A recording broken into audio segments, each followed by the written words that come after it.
నమస్తే, welcome to లియా news. Jaganmohan Reddy గారు అసెంబ్లీకి రాని అంశంపై ఈరోజు కొమ్మినేని శ్రీనివాసరావు గారు సాక్షిలో ఒక ఆర్టికల్ ప్రచురించారు.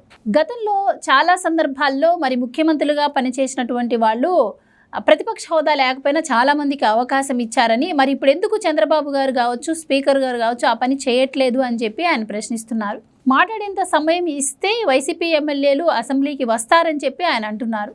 అలాగే కోర్టు కూడా దీనిపైన స్పందించాలని చెప్పి స్పీకర్కి ఆదేశాలు జారీ చేసినా స్పీకర్గా అయ్యన్న పాత్ర దీనిపై ఇంకా స్పందించలేదు అంటున్నారు.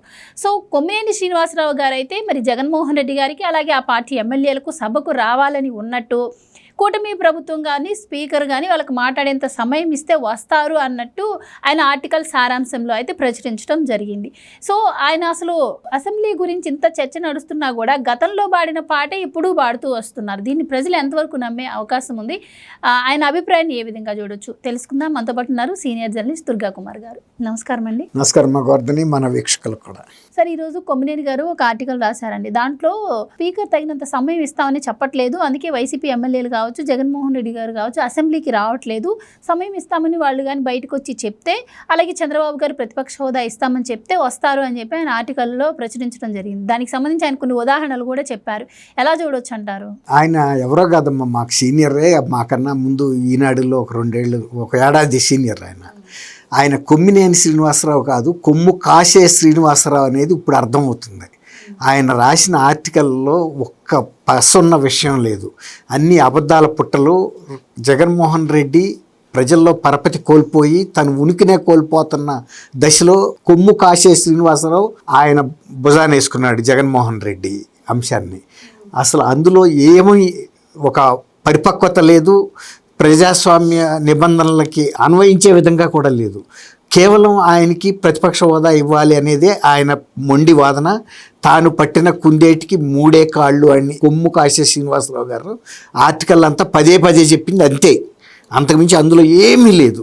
నిజానికి ఆయన ఇన్ని సంవత్సరాల నుంచి ఒక సీనియర్ జర్నలిస్ట్గా ఉండి పార్లమెంటరీ నిబంధనలు ఎలా ఉంటాయి అనేది ఆయనకి తెలియదని అనుకోలేము. తర్వాత జగన్మోహన్ రెడ్డి గారు నిండు సభలో చంద్రబాబు నాయుడు గారిని వేలు పెట్టి చూపిస్తూ ఒక నలుగురు సభ్యులను కనుక తీసేస్తే నీ ప్రతిపక్ష హోదా కోల్పోతావని అంటే 10% తక్కువ అవుతుందనే కదా ఆయనే స్వయంగా చెబితే ఈయనెందుకు దాన్ని సమర్థిస్తా మాట్లాడుతున్నాడు? జగన్మోహన్ రెడ్డికి తెలుసు అసలు ఈ కొమ్ము కాసే శ్రీనివాసరావు ఎవరు. ఈ అమరావతి వేశ్యల రాజధాని అని ఆ ఇంటర్వ్యూ సృష్టించిన వ్యక్తే ఈ శ్రీనివాసరావు. ఆయనకి ప్రజల్లో ఏమన్నా విలువ ఉందా? ఆ మహిళలు, రాజధాని మహిళలు కూడా రమ్మన్నారు కదా, అక్కడికి వచ్చి మాతో మాట్లాడమన్నాడు, వెళ్ళాడా? ఈయన ఏం చెబుతున్నాడు, ఈయనకి ఎవరు కూడా హామీ ఇవ్వలేదని. అయ్యన్న పాత్రుడు గారు ఎలాంటి మనిషి? ఆయన ఒక స్పీకర్ లాగా ఇతరులాగా రిజర్వ్డ్గా ఉండే మనిషి కాదు, తను ఆపన్నహస్తం ముందుకు సాసి చెప్పే మనిషి. జగన్మోహన్ రెడ్డికి ఆయన స్పీకర్ అయిన ఫస్ట్ సారి చెప్పింది ఏంటంటే, అదే రోజు జగన్మోహన్ రెడ్డి గారు మీకు ప్రతిపక్ష హోదా లేదని, మీరు శాసనసభకు రాకుండా ఉండే ప్రయత్నం చేయొద్దు, మీరు శాసనసభకు రండి, మీరు ప్రజల పక్షాన మాట్లాడటానికి చేసే ప్రతి ప్రయత్నంలోనూ నా సహకారం ఉంటుంది, మీకు తగినంత సమయం ఇస్తాను, మీరు ఇది సద్వినియోగం చేసుకోండి, సభ నిండుదనంగా ఉంటుంది అని ఆయన ఆహ్వానించాడు. ఎందుకంటే ప్రతిపక్షం అధికార పక్షం ఉంటేనే అపోజిషన్ ట్రెజరీ బెంచ్ ఉండాలి, అపోజిషన్ బెంచ్ కూడా ఉండాలి. ఇంకోటి ఏంటంటే ఆయన అది కూడా చెప్పాడు, బీజేపీ 3 సభ్యులతో కూడా ప్రతిపక్ష పాత్ర పోషించిందని. అది వాళ్ళ హోదా ఇవ్వకపోయినా సరే వాళ్ళు ప్రతిపక్షంగా ఉన్నారు కాబట్టి వాళ్ళు ఆ పాత్ర పోషిస్తారు. అసలు ప్రతిపక్ష హోదా అనేది ఎందుకండి? ఇప్పుడు ఏదో ఒక చెప్తారు, జగం ఎరిగిన పూజారికి మెడలో దండలు అక్కర్లా, ఆయన పూజారి అని ఎవరైనా గుర్తుపడతారు. పూజారి కాని వ్యక్తి అవన్నీ వేసుకోవాలి, రకరకాల రుద్రాక్షలు అవి ఇవి వేసుకుని హడావుడి చేయాలి.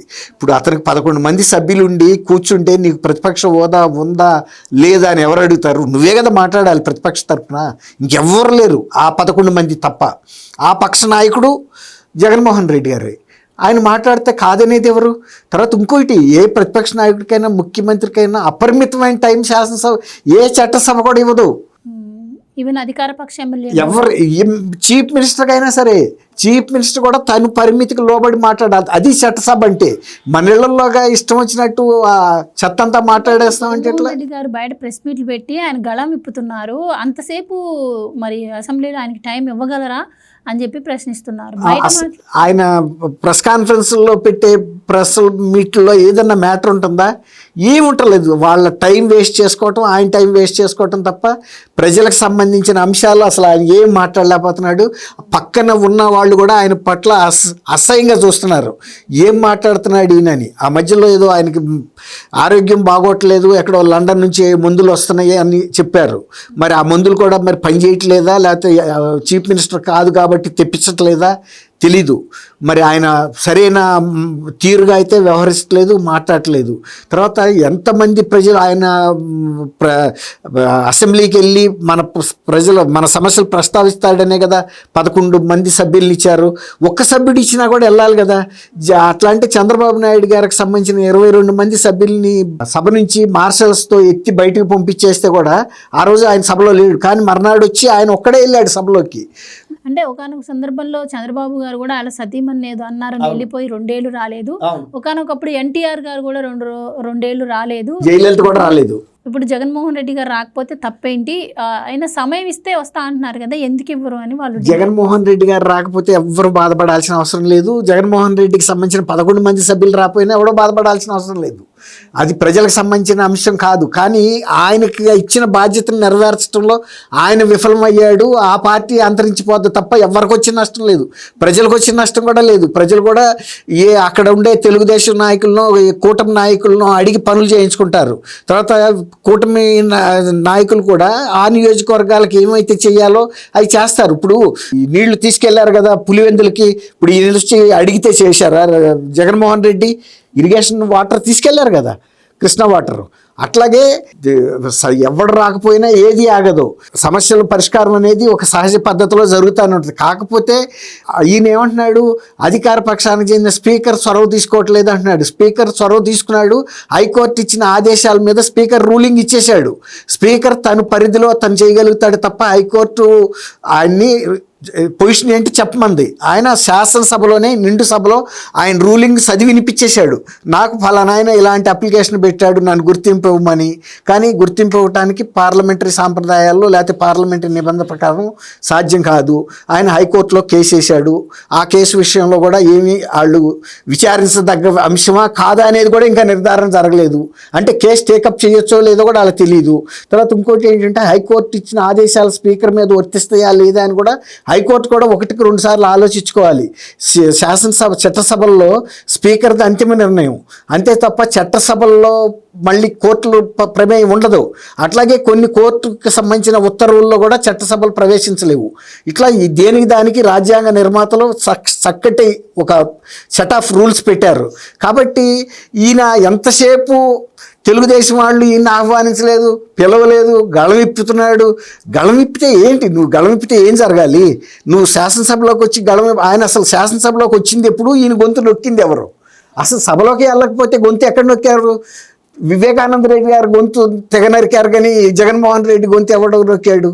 నొక్కలేదు కదా. ఎవరన్నా రాత్రిపూట ప్యాలెస్లోకి వెళ్ళే అంత పరిస్థితి ఉంటుందా ఆయన గొంతు నొక్కటానికి? కాబట్టి ఇదంతా తప్పులు తడక అబద్ధాలతో కొమ్ము కాసే శ్రీనివాసరావు గారు రాసిన ఆర్టికల్లో ఏ మాత్రం నిజం లేదు. ప్రజలని ఇప్పుడు అసెంబ్లీకి వస్తే ఆయన చేసినటువంటి స్కామ్లను కూటమి ప్రభుత్వ సభ్యులు అవకాశం ఉంది. అవును, దానికి సమాధానం చెప్పలేక ఆయన రాలేకపోతున్నారు అంటున్నారు. షర్మిల కూడా అదే చెప్పింది, ఆ సొంత చెల్లెలు చెప్పింది.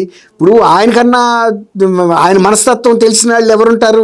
సొంత చెల్లెలు కూడా ఇప్పుడు మీరు చెప్పిన మాట చెప్పింది. జగన్మోహన్ రెడ్డి ఎందుకు శాసనసభకి వెళ్ళట్లేదంటే తను చేసిన అవినీతి చిట్ట అక్కడ చూపిస్తారు. ఈయన గతంలో వాళ్ళ మీద ఇచ్చిన సవాళ్ళు, తర్వాత వాళ్ళ మీద చేసిన విమర్శలు ఇవన్నీ కూడా బయటకు వస్తాయి. ఆ భయానికి ఇవాళ రేపు గతంలో ఏంటంటే ఈ ఆడియో విజువల్స్ చూపించే ఫెసిలిటీ చట్టసభల్లో ఉండేది కాదు. ఇప్పుడు టెక్నాలజీ పెరిగిన తర్వాత టీవీ స్క్రీన్ లాగా పెట్టి గతంలో ఆయన మాట్లాడిన మాటలు అదే శాసనసభలో అవన్నీ కూడా చూపిస్తారు. అందుకు ఆయన భయపడుతున్నాడు. ఆ సవాళ్ళు ఇసిరినది సిగ్గేస్తుంది కదా. ఇప్పటికే జగన్మోహన్ రెడ్డి గారు వెళ్ళకపోయినా కూడా చంద్రబాబు గారు 2 సార్లు చూపించారు. ఏంటంటే ఒకటి పట్టిసీమపై ఆయన అభిప్రాయం ఎన్నిసార్లు ఏ విధంగా మార్చారు, అమరావతిపై అంటే రాజధాని పైన అభిప్రాయాన్ని ఎన్నిసార్లు మార్చుకొని ఎన్ని రకాల మాటలు మార్చారు, ఇవన్నీ కూడా చూపిస్తారు, స్క్రీన్ మీద చూపిస్తారు. ఎందుకంటే ప్రజలు ఇప్పుడు కొత్త సభ్యులు వస్తారు కదా, తెలియాలి. ఆ సందర్భం వచ్చింది కాబట్టి చూపించారు. ఇప్పుడు మళ్ళీ ఇంకొకటి కూడా మార్చారు కదా, మళ్ళీ అమరావతి రాజధాని అన్నారు. ఇన్నిసార్లు ఇన్నేళ్ల నుంచి పోరాడి ఎన్నో లోపాలు ఉన్నాయి అమరావతిలో పెట్టడం.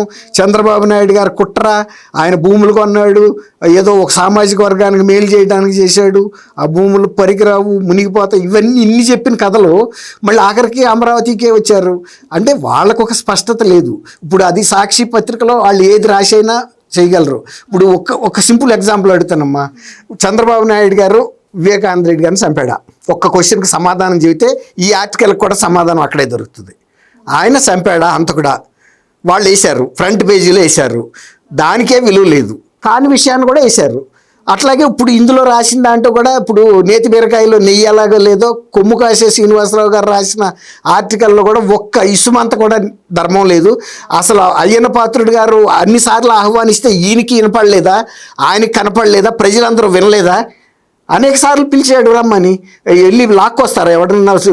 మా చిన్నప్పుడు స్కూళ్ళకి రాకపోతే ఎవడన్నా బడిలోకి ఇళ్ళకి వెళ్ళి లాక్కొచ్చేవాళ్ళు. అట్టా శాసనసభ్యుల్ని లాక్కొచ్చే పద్ధతి లేదు. అది ఈ శ్రీనివాసరావు గారు, కొమ్ముకాశ శ్రీనివాసరావు గారు గుర్తిస్తే మంచిది. Right sir, thank you so much. Thank you అమ్మ గోవర్ధని. మన please subscribe to Leo news for more videos.